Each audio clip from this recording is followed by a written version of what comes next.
ပုတ်နေတဲ့ပန်းသီးတွေကိုရောင်းတဲ့လူဟာနေတိုင်းရောင်းကုန်သွားတယ်သူဝိနာကအဖိုးကြီးတယောက်ကချုံမြင်တဲ့ပန်းသီးကြီးတွေကိုရောင်းမိမဲ့ဘယ်သူမှမဝယ်ကြဘူးစာလောင်နေတဲ့ကလေးတွေကိုအလကားပေးရတယ်ဒါပေမဲ့အလင်းစလိုမလုပ်ဘူးသူ့ရဲ့ပန်းသီးတွေကိုစိတ်ရှိရှိနဲ့ပဲရောင်းပြီး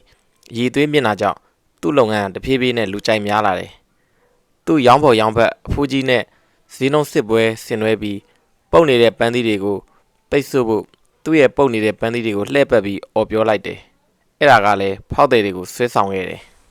လူအများကလည်းသူ့စီကဝယ်ယူခဲ့ကြပြီးဖြတ်သွားတဲ့မျက်မမြင်အမျိုးပြီးတယောက်တောင်လှည့်စားခံခဲ့ရသေးတယ်မင်းအတွက်အကောင်းဆုံးတစ်ချက်ကိုငါရွေးပေးမယ်နှစ်ပေါင်းโอเคတစ်ချက်ကများတယ်နောက်တစ်ချက်အလကားပေးမယ်ဒီအချိန်မှာသူဟာကပ်ဘေးကြီးတစ်ခုနဲ့ရင်ဆိုင်ရရမယ်ဆိုတာကိုမသိလိုက်ဘူးအချိန်တွေကတဖြည်းဖြည်းအကုန်မြန်သွားတယ်ရောင်းသူကချမ်းသာကြွယ်ဝနေပြီးအဖိုးကြီးကအများကြီးစုဆောင်းနေတယ်ရောင်းသူကသူ့ရဲ့ဝင်ငွေကိုပျော်ရွှင်စွာရေတွက်နေတယ်မမျောလိမ့်မဲ့တုလက်ကချော်လဲသွားပြီးတည်သက်သာခြိထားတဲ့ကြီးတင်းကားတွေအားလုံးမြေပြင်ပေါ်ပြုတ်ကျသွားခဲ့တယ်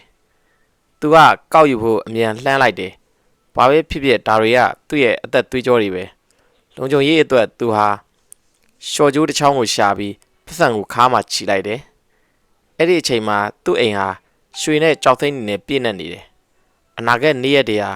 ချုံးမိစွာသွားလာနိုင်ပြီးသူ့ရဲ့ချမ်းသာကြွယ်ဝမှုတွေပေါ်များနေမှာသိကြတယ်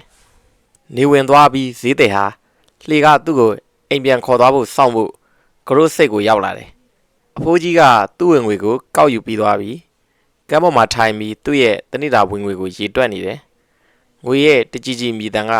ဈေးတယ်ရဲ့နှလုံးသားကိုရားရံစေတယ်နောက်ဆုံးတော့အဖိုးကြီးကသူ့ပစံအိတ်ကိုခါမှပတ်လိုက်တယ်မကြခင်မှာပဲလှေသမားရောက်လာတယ်အဖိုးကြီးကခီးစရိတ်ကိုအလွယ်တကူပေးချေအောင်သာမကပန်းသီးကြီးနှလုံးကိုလက်ဆောင်ပေးခဲ့ပြီးစာကြောင်းတစ်ကြောင်းကလူသား2ယောက်ကိုရေမောစေခဲ့တယ်ဒါပေမဲ့နောက်တစ်စက္ကန့်မှာမမျောလင့်ထားတဲ့အဖြစ်အပျက်တစ်ခုဖြစ်ပျက်သွားခဲ့တယ်ရုတ်တရက်မှောင်မိုက်တဲ့မိုးတိမ်စုတွေစုဝေးလာပြီးလေပြင်းတိုက်ခတ်ပြီးလိုင်းလုံးကြီးတွေအလင်းမြန်မြင့်တက်လာတယ်ရှောင်းဖန်းဟာကြောက်လန့်နေပေမဲ့သူ့ပတ်စံနေဆုံးရှုံးမှာကိုပိုကြောက်နေမိတယ်သူတို့300ဟာမြစ်ထဲမှာရေပေါ်မျောနေဖို့ရုန်းကန်နေခဲ့ကြရတယ်လှေသမားဟာမဝေးလာတဲ့နေရာမှာကြောက်ဆောင်တစ်ခုကိုသတိထားမိပြီးသူအော်မပြောနိုင်ခင်မှာပဲလှေကကွဲသွားပြီး3ယောက်စလုံးမြစ်ထဲကိုပြုတ်ကျသွားခဲ့တယ်ကံကောင်းထောက်မစွာနဲ့ပဲ3ယောက်စလုံးရေကူးနိုင်တာကြောင့်သူတို့ကန်းဆက်ကိုရေကူးဖို့စူးစမ်းပေမဲ့အဖိုးကြီးဟာရေလိုင်းလုံးအောက်ထဲမှာမျောပြီးပိတ်မိနေခဲ့တယ်သူ့အသက်ကိုကယ်တင်ဖို့သူ့ပတ်စံအိတ်ကိုပြစ်ချဖို့စူးစမ်းပေမဲ့ဈေးတယ်ကပြေးပြီးဆွဲယူလိုက်တယ်ပတ်စံအိတ်မြောက်ချီကိုနှိမ့်မြုပ်သွားတဲ့အခါဈေးတယ်လည်းရေထဲကိုခုန်ဆင်းသွားတယ်ပတ်စံအိတ်ကိုတွေ့ပြီးမှကျင်းတဲ့အပြုံးနဲ့ခါမှအမြန်ပတ်လိုက်တယ်ဒါပေမဲ့နောက်တစ်စက္ကန့်အတွင်းမှာပဲသူ့ရဲ့အပြုံးကပျောက်ကွယ်သွားတယ်လေးနဲ့လှိုင်းလုံးတွေကပိုးပြီးပြင်းထန်လာပြီးသူ့မှာရှိတဲ့ပတ်စံပမာဏကကင်တွယ်ဖို့များလွန်းတယ်သူတို့လည်းသူ့ကိုမတင်နိုင်ကြဘူးလှေသမားကအဖိုးကြီးကိုထောက်ပံ့ပေးပြီးကန်နာကိုရောက်တဲ့အထိဖြည်းဖြည်းချင်းတဲဆောင်လာခဲ့တယ်ဒါပေမဲ့ဈေးတယ်ကမောပန်းနေပြီး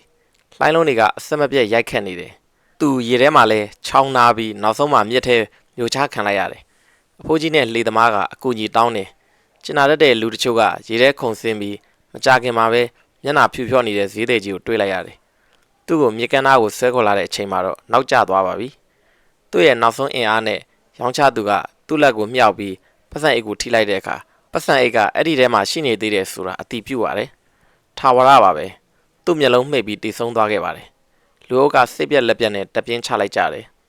သူတို့ပတ်စံအိတ်ကိုဖွင့်လိုက်တဲ့အခါမှာမရေသွက်နိုင်တဲ့ဒင်္ဂါပြားတွေ